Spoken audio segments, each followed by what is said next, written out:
Okay, so I know someone just came in, so good evening, everybody. Welcome. A huge thanks to Bertolu for yesterday's class. Thank you so much for stepping in. And we're just going to carry on from where you stopped. And you've dealt really with data analysis process. A bit of what we're going into today will still dwell on the data analysis process, and probably more. And we've already said that understanding why you're needing to do the data analysis is important. Then when that is understood, then we get the data. Please, some housekeeping. If you are not talking, please mute so that we don't have our recording interrupted. Could you make me co-host as well so that I can always mute people? Yeah. Okay. Thank you.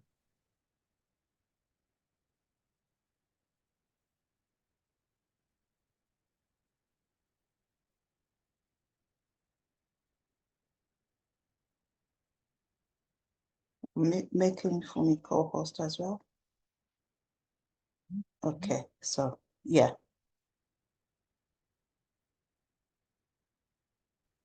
And now we continue. We start to gather the data needed, we clean it, we analyze, we interpret what is telling us, then we present to whoever is asking. That is our shareholders. So these two visuals are practically telling us the same thing. It's just further explanation, or further consolidating the knowledge around that. Now, these two visuals, this is the written form of what they explain to us. The two are saying the same thing, but now describing what they say is what this slide is about. So the data analysis process, which are these, also known as the data analytics life cycle. So let's not mix things together. We have data life cycle, which we've dealt with before, but where we are at now is called data analysis process, but we can also call it data analytics life cycle. So it's a systematic and iterative process that data analysts follow to analyze data and gain insight. So it involves a series of interconnected steps. Like we can see here, there are interconnected steps, and those steps convert raw data into meaningful information, knowledge, and actionable outcomes. So the cycle is designed to ensure that data analysis is well-structured, efficient, and effective.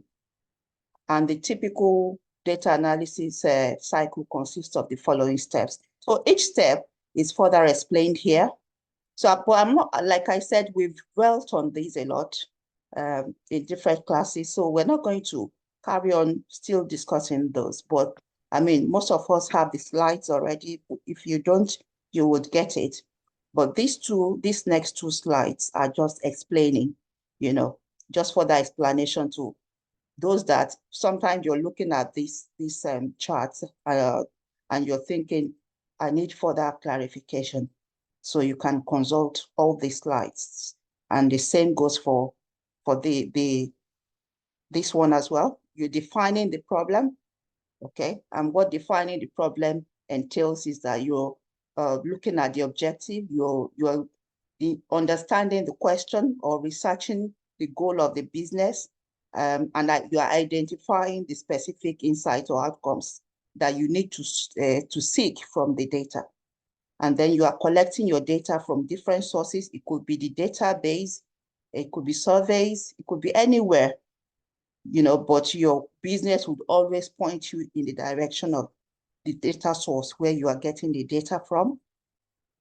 And then you clean it. That's the pre-processing stage.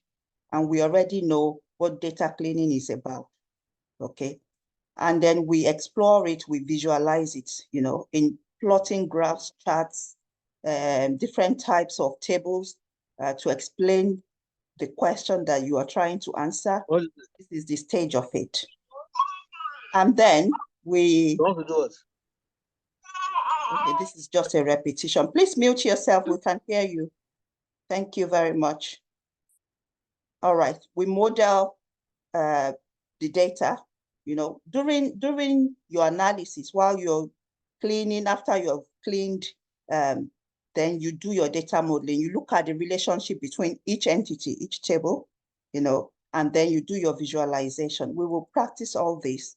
Like I said before, most of my slides, what we have there are repeated. So I will skip some. Okay, you interpret the results, you communicate from your reporting, you communicate through presentations using reports and dashboards and other visual aids. Sometimes people present using PowerPoints as well. So you can do all that, and then decisions are made, actions are taken, and results are gotten. So now it's important to know that the data analysis life cycle is iterative, you know. And if we go back here, somebody asked a question once during the class, because of the way this arrow looks like, that are these reversible processes, you know? And by that, I'm just applying my chemistry brain now. Reversible is as you are having a forward reaction, it's producing a backward reaction, you know. So I won't necessarily call it reversible reaction, but you can always go back to the previous step, you know. You can, and this is where data validation is happening. If I believe I've, you know, understood the objective, I believe I've understood the data in front of me, and I've cleaned, you know. During the process of cleaning, if I've got some misconception, like, oh, I need to recheck something, I can always come back here to read, to look through my data well. I can always come back here to further try to understand the objective, meaning these are all steps to help you with your work. No one is marking all of these steps. Your job is to produce that final result. How you got to that final result is your own doing, your own choosing, your own choice. You work according to how you know how to do the work.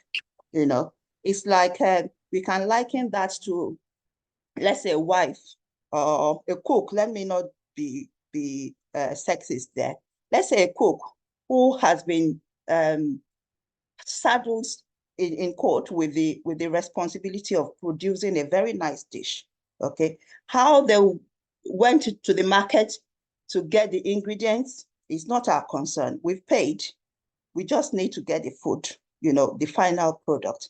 So however process, whatever process they use in the kitchen, not our concern. As long as we've got the desired result, which is very nice dish, you know, on the dining table, that's what it is with us. And it's the same thing here, you know. So all of these processes, no one is saying you must do this before you do this or do that.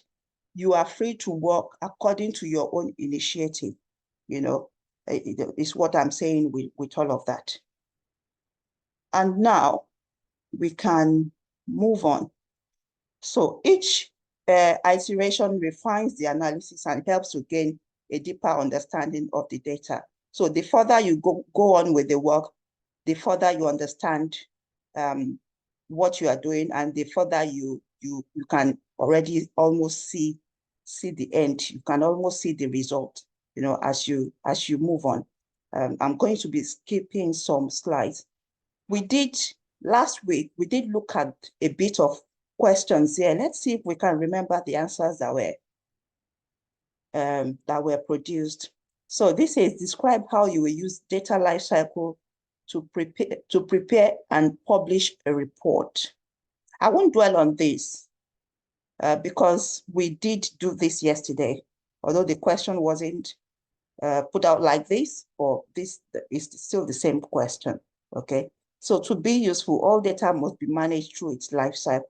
That's just a statement of fact. Data lifecycle management is a process that helps organizations to manage the flow of data through its lifecycle, okay, from creation to destruction. We already, talked about this. And we said we should research what is data profiling, what is data transformation, and data aggregation. And we have talked about this, during the course of this is our second week, almost going to an end now. Discuss data cleansing. I believe we've answered this a few times. What is it and why do we do data cleansing? What are the advantages of cleaning your data? Then common data quality problems that are faced by data analysts. That should be data analyst. Do short research on digital data analysis and their tools, e.g. Google Analytics. We can screenshot this. Yeah, let's screenshot this this slide, and maybe tomorrow, so that we want us to do more tonight.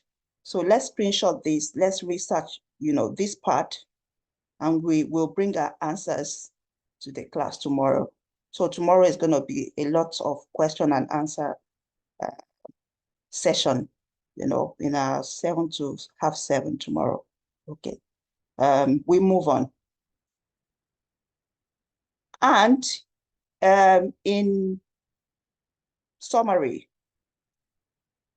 your job as somebody that is analyzing data is to turn something that looks like this, something that's looking exactly like this. Let's see if I can increase that. Yes. Turn it into something that looks like this, where we can easily see some visuals, some insights. I can already see how much of a whole circle amongst everyone. Margaret seems to be the biggest, something like that. Again, Margaret is having the highest bar here. Total sales that was generated for that company, and these are employees. This is employee performance analysis of Northwind data, and we'll be working with Northwind data a lot. It's one of those data sets that are used for training a lot. Or how we turn this to something like this, something that's eye-catchy. We can see the KPIs up there already, Just looking at this, it doesn't tell you much, but when you look at that, you can easily see that business, I see that business has generated within the time on that data set, a total sales of 1.27 million, and total orders that were put through to them, was 830. And these are just repeated. So I would have loved to see total profit, or profit or loss, and total cost and profit margin would have been what I would put here, on these other cards. These are called slicers. We can easily, because this is a screenshot, I can't do that. But when we do our work, we can easily set this to a certain time limit, a certain period where we want to check how all of this would look like. So it's going to be interactive, and we will see all of these charts changing, according to, whatever information you put here, how you filter through, around using each of the slicers, that are here.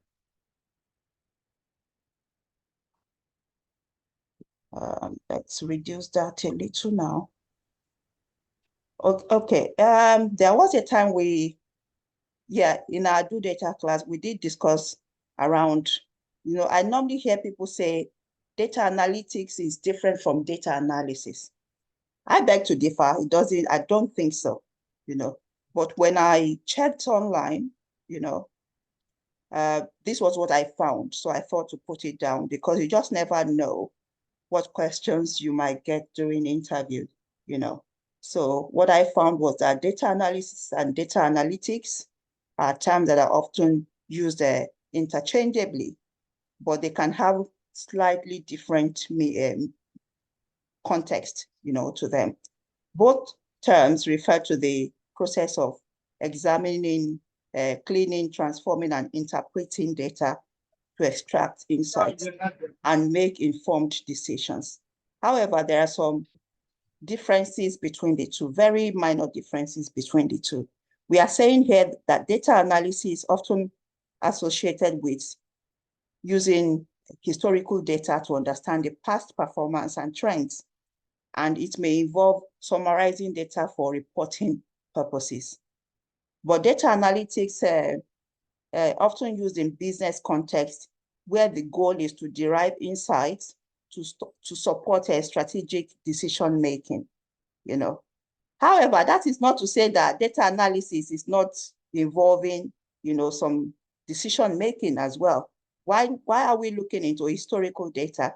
So that we can inform the future. It's not just for the information of it, That is why I'm saying I beg to differ. With the differences I found, I can't really say there is any difference there. But I found it there, so I thought I would put it there. And we can do further research and see what we find as well, and make our own judgment. Because sometimes some questions we're asked, there are no right or wrong answers. Whoever is asking it, they just want to see how you think. Sometimes at interview, some questions are thrown at you. They just want to look at how your train of thought would go, how you're going to creatively try to solve that problem. That is the way they test one on such types of question. And these are just, further seemingly different sides to each one of them. And I'll leave us to read those as they are in the slide. So data analytics often implies a more specialized and advanced approach focused on extracting actionable insights for strategic decision making, while data analysis can refer to a broader range of activities involving data examination and interpretation. The distinction can vary based on industry, based on context, and the specific task being performed. So this might be a question that we answer tomorrow. Let's research. Let's see what we find individually so that we can come to our individual conclusions on if there's a difference between data analysis and data analytics. Or do we have somebody who wants to talk about that very briefly now? Please indicate or unmute to tell us if you've got, any thoughts on data analytics, data analysis. Can we still hear me? Yes, we can. Yes. Okay, all right. I was hoping my internet doesn't. Yes, I can hear you, Debbie. Good afternoon. To Good me, I mean, Yeah. it's just something that you said now. Before, when I'm looking at, when I was looking at business analytics, it's like similar. I always say that it's actually different from business analysis, and I think it's almost the same. But I always look at business analytics in the sense that it's actually got to do with data. And then business analysis is more of like requirement gathering. But then we might be wrong because we are now in an era where these words are used interchangeably. So yeah. I think that actually give us more research to go and look into it and then come back with some answers and some stuff to back it up. Thank you very much. That's so true. I didn't even realize business analysis and analytics have got something similar and something different as well. But it's all been thrown around a lot now, and it's so hard to really distinguish between them. But like Olatok said, now let's just keep researching and see which side we decide to, because at the end of the day, it's your argument. It's yours to tell. And if you can convince the people who are asking of your answer, why not? And here are some job descriptions, and it's not limited to this. But some job descriptions you will find on most, jobs that are thrown out there. These are what they might say that they need somebody who can determine the client's problem, who can use dashboards and reports to bring out answers, create a plan of action, and when you are doing your work, sometimes it's not good to just jump at it anyway. Plan how you want it to be. I remember Mr. Azim when he was teaching us how to do this really lovely dashboard in Excel. He already had a drawing, a picture of how he wanted his dashboard to look like, and that was what he got. It's like seeing the whole picture of something already. You know what the end of it should be before you now go to the beginning and start making that thing. So it's always good to work like that. That's not to say we all do it, but I think it's a good thing to do, because it just helps you to work seamlessly. Being able to communicate your plan to the team, if there's a team that's working with you, on this. This is very common, that you must be able to collect data from different sources. We'll see how that is. We've seen it when Mr. Azim showed us during our onboarding data class day 1. Power BI is one tool that helps you to get data from different sources because of the Power Query in it. Excel also does. Those are the two I know that work like that very well. There would be others too, And what are the different data sources we have? It could be an Excel file on your computer, a CSV file, or an online one. Maybe you are working on world population, and you decide to Google world population. You found a website that's got good information. All you just need to do is to plug the web address into your machine or your tool, and you just get that, uploaded. And the beauty of that is anytime there's an update, maybe a country's population changed and it's gone online to that website, anytime you refresh, because you are connected to the data source, your work is refreshed as well, and you get the update. So you've automated your work, basically. Working with programmers through extract, transform, and load. Like I said, this is not typical to every work. It's just some things I picked here and there. And then they want you to be able to clean your data. This is common to every data work, because it's the core of one of the cores rather of the work anyway. You have to know how to recognize dirt, in quote, in your data set, and how to get rid of it, standardizing your data, the data fields, the data types, text fields and number fields, they must be used in the right context. Sometimes some numbers may be used as text if they are not really numbers. And what I mean by that, sometimes your IDs, any number that is not going to be used, for mathematical purpose, can be left as text.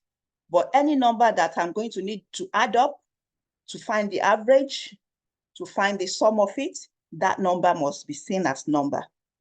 Your tool cannot perform any mathematical function on something that is not seen as a number, But IDs are not normally added up. For example, my ID with Tesco, if it's numbers, cannot be added to somebody else's ID because it's very unique to me.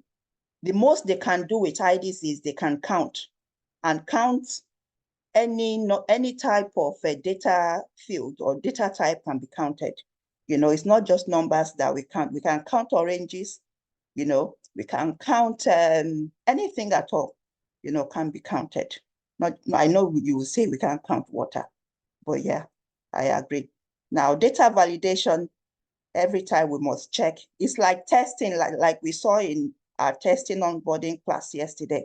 As we were in that class, I was trying to liken what I was hearing to data, and I'm thinking, okay, testing Oh, that's like data validation as well. At every stage you are testing. Validation is you are testing to see that your work is right, that what you are doing is actually true, and you are not carrying forward anything false. You know, at every stage we must test. That is, at every stage we must validate that our data is right, our work is correct. And yeah, this is all just further job descriptions, being able to create reports, visuals, and having these skills. Not every one of it. Excel is always very basic basic. When I say basic, it's primary to any data job, because most places use Excel, because I think Excel had been used since time past, you know, really long time ago. So most people don't have the developed Power BI, SQL. Some don't have it. Most places have them. Some don't still. Some still rely on their Excel, you know, not because they can't afford it, but because they don't have people who are skilled in those tools within their businesses, you know, where it's become my former job now.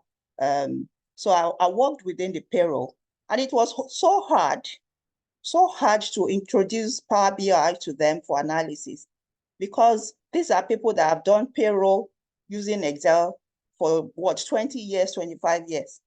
You're now coming with one Power BI and you're expecting them to learn, you know, from the scratch. They resisted for a very long time until they gradually saw that, okay, actually, this would reduce us having to repeat certain things all over again. This would make them efficient, you know, and this would reduce some of their workload. Even at that, some of them still refuse to use it, you know, and that's understandable. Change is hard.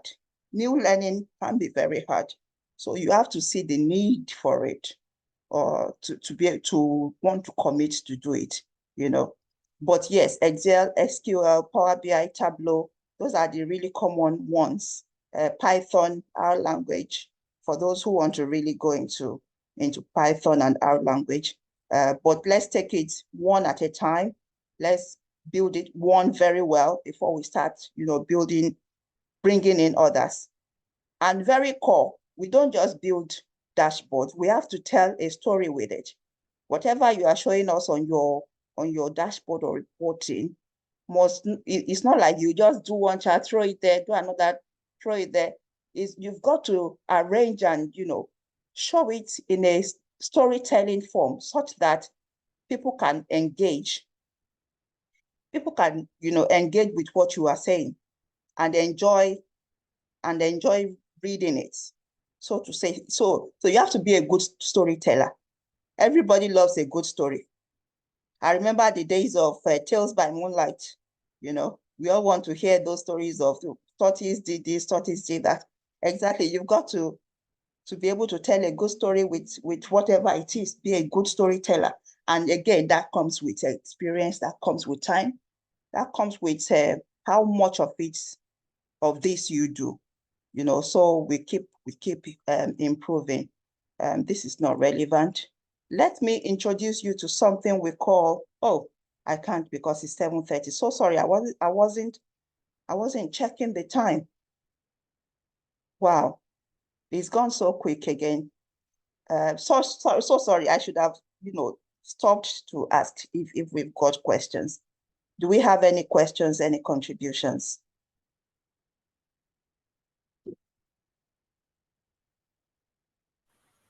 Good evening.